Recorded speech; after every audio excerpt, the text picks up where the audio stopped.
Yeah, lunchtime Hanami. So I think we're going to go to Hibiya Park, which we can walk to from the office. Well, we're coming towards just about the end of Hanami season. I think this is going to be the last chance to enjoy Hanami in Tokyo, probably. So if we're going to do it, we'd better do it now. Yeah. I heard this year is like it's getting earlier, right? It's maybe a week or something. I'm not sure. This year is like the first Hanami season for 3 years with no restrictions. Yeah. And the weather decided to just do a big wet grey dump all over the main weekend. And we don't have to wear a mask. No, we don't. I was speaking to a mate yesterday who just come from a trip to Kyoto from work. And he was saying down there that most people are not wearing masks. Yeah. But here it seems like they still are. But it's hay fever season as well, so it's difficult to, difficult to tell, really. But we still have to in the office. Yeah, in the office we have to, so. It's a bit of a pain. But a lot of restaurant there is not open yet. And like 10% of the restaurant is closed. See here, more restaurant. Now it's like 11, but there's not many people out yet. Around 12 or 1, there's a lot of people in here eating lunch. Or grab some bento before a lot of people coming out. We need to get some bento first. We buy the bento and some drinks. So we're at the park, the entrance here. Bit of history for you. Yeah. Hibiya Park was the scene of some violent riots in the early 20th century. Something to do with maybe like the war with Russia, maybe, I'm not sure. The rioters gathered in the park, maybe this is like where it started. Before World War I. World War I. Yeah, I think so. Got a spot for our Hanami picnic. So let's see how we set up the Hanami spot.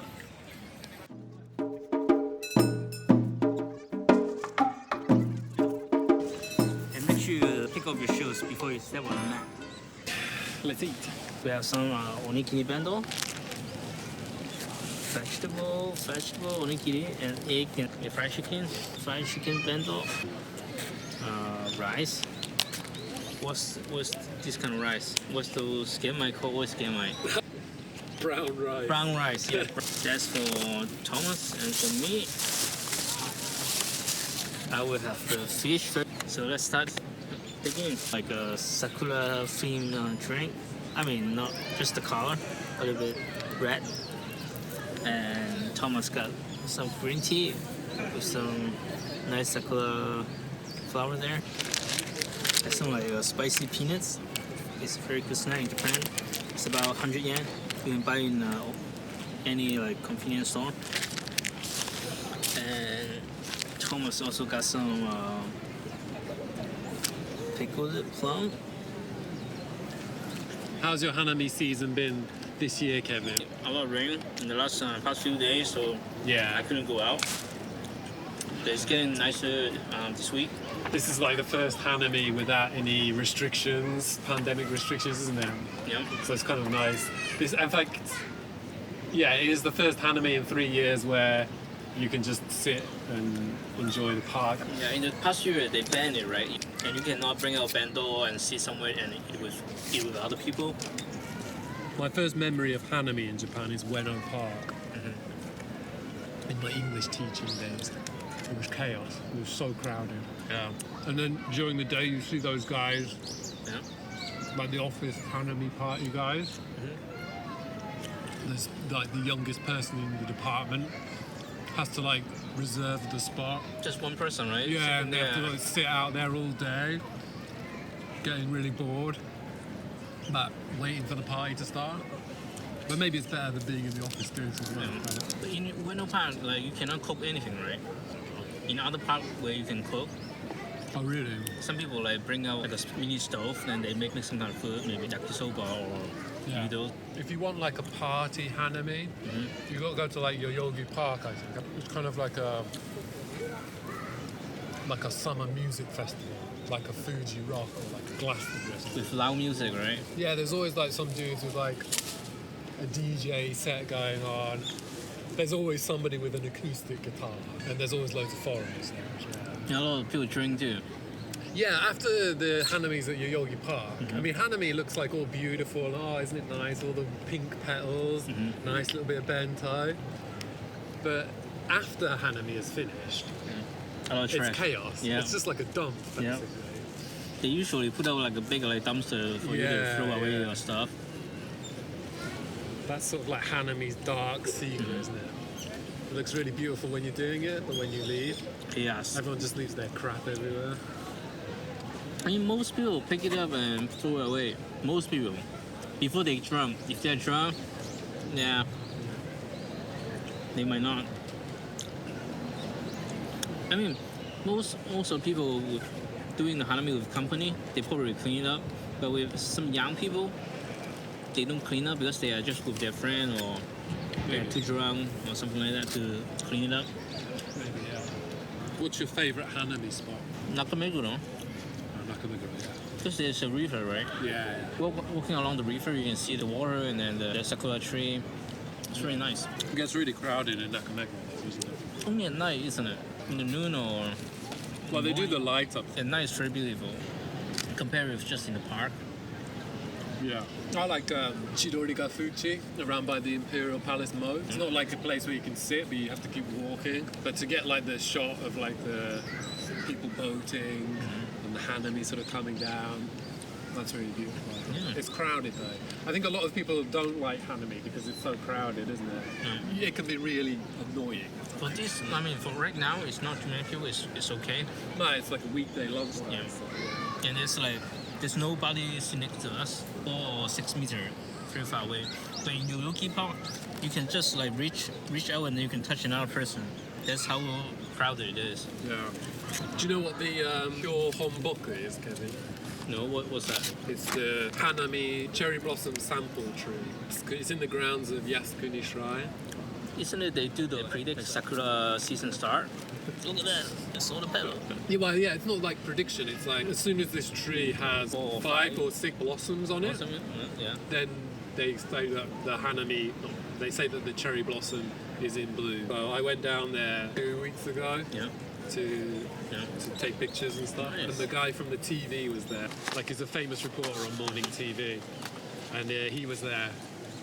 And the day I went down there was only 4 blossoms, so it didn't start. So it The had to be next 5, day it right? started, but I was on a business trip, so I couldn't see it. But apparently, like, a guy, staff from the meteorological office agency, they come down to inspect the tree. Every And day? well, I guess like every day around Around when that they think area. it's going to start. And there's a tree like in every prefecture. There's a hyohonboku in every prefecture of Japan Oh. I that thought they use to determine. I thought there's only one tree in the whole Japan, but No, there's no. like each prefecture they have their own tree. Each one has their It's own. a sample to see when the cherry blossom start. In that prefecture. Wow. You know the one in Chiba? No, I don't. To be honest with you, this year's the first year I've heard about the hyohonboku. Yeah, this the first time I heard here is Jin. While watching TV in the morning with my wife, and she said, she told me about it, and she said that I should go down to Yasukuni and take a picture.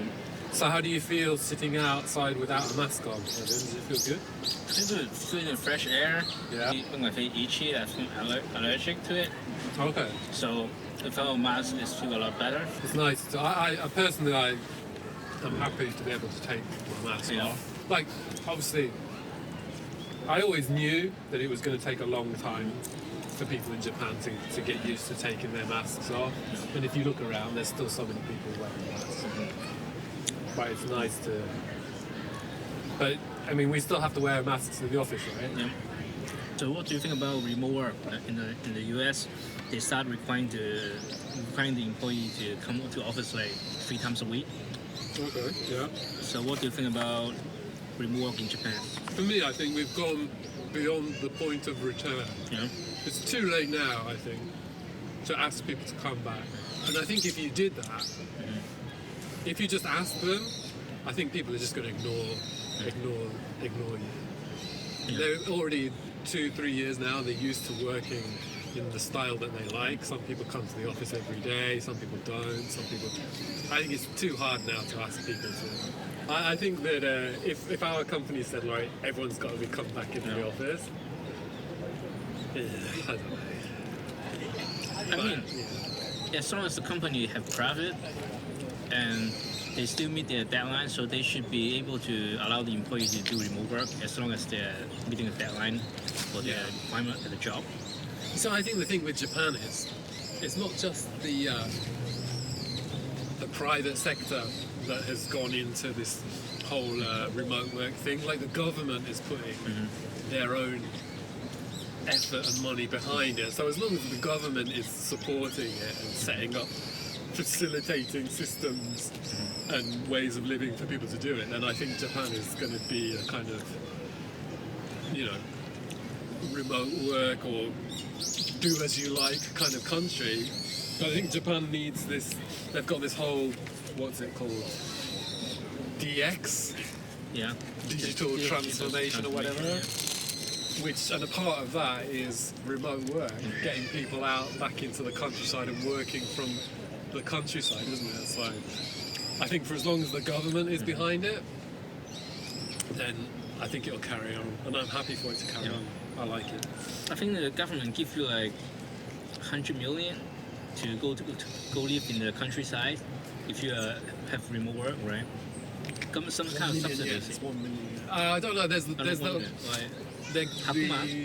1 million yen if you leave Tokyo.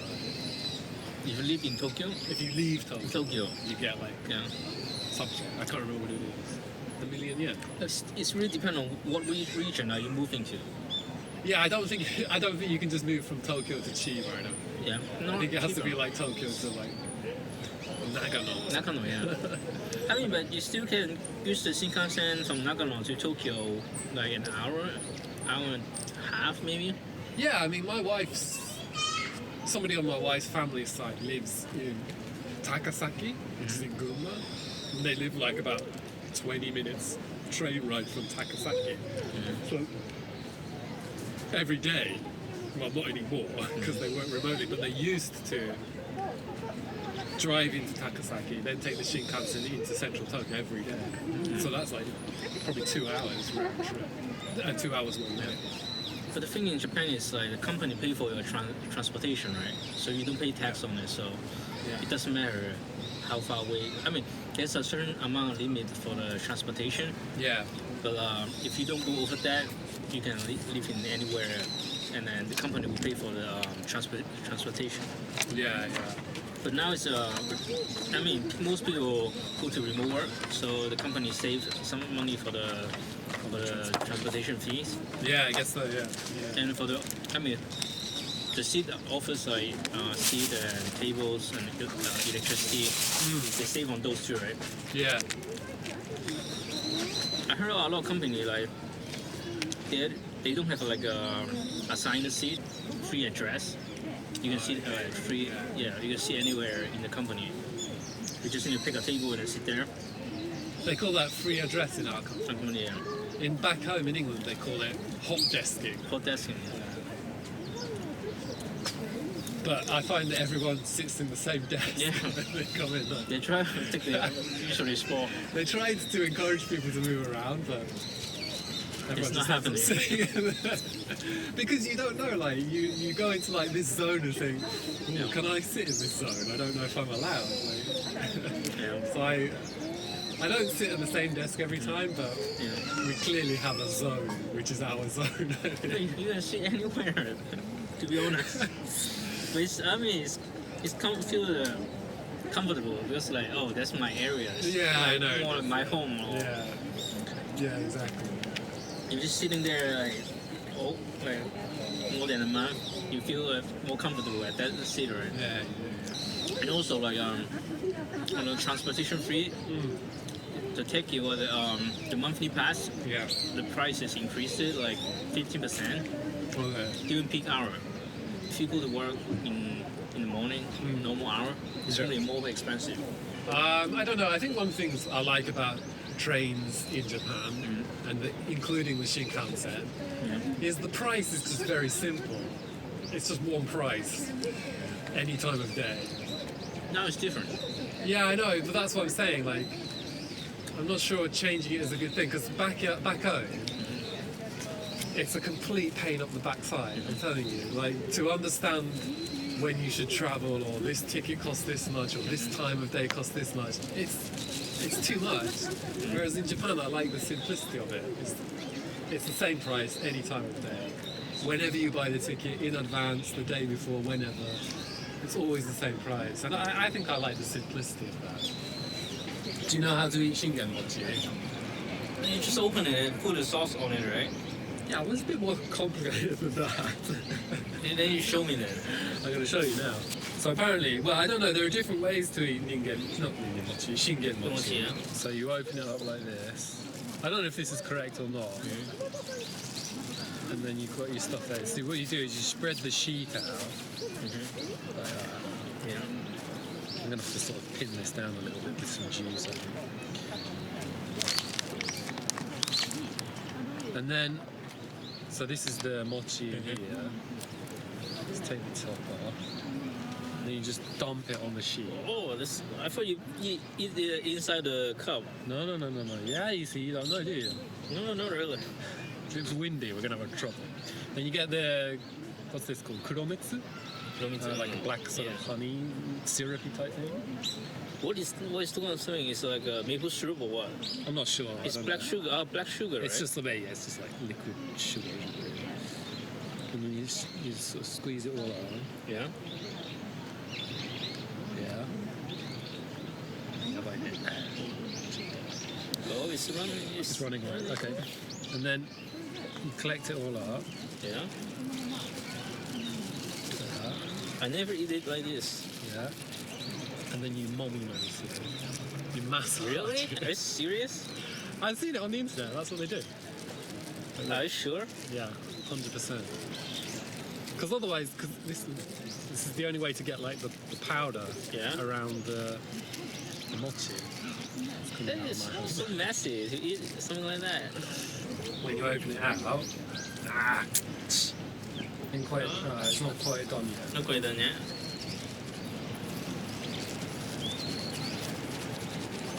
And then, anyway, that's the principle of it. Oh. Let's go to that. But then your hand will become sticky, right? Yeah. It looks delicious. It looks horrible. It tastes really good. And then you get your special thing. Then you try it. Set.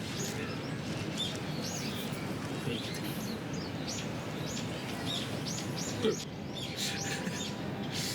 me give it a try. Oh, my hand is so sticky. Yeah. It's good though, right? Yeah. Tastes good. We finished walking around the park, so Time to go back. yeah, time to go back. But what do you think about the Hanami experience here? Today was pretty good actually, yeah. It's not too crowded? Yeah, quite chilled out. I think that's always a good thing with Hanami. Like, sometimes you have to really sort of wrestle to find a place to sit, but today was nice and easy. Yeah. So it was good. The thing I don't like about like yogi is that too many people. You have to like fight with people. It's too noisy. Yeah, that's true. And here it's quite relaxing on a weekday, right? Yeah, I think the weekday is a big thing, isn't it? Because if we would have had some beer, but unfortunately it's a school day. So smash the like button, smash it. Yeah. I will see you guys next time and show you more around Japan and different experience around here.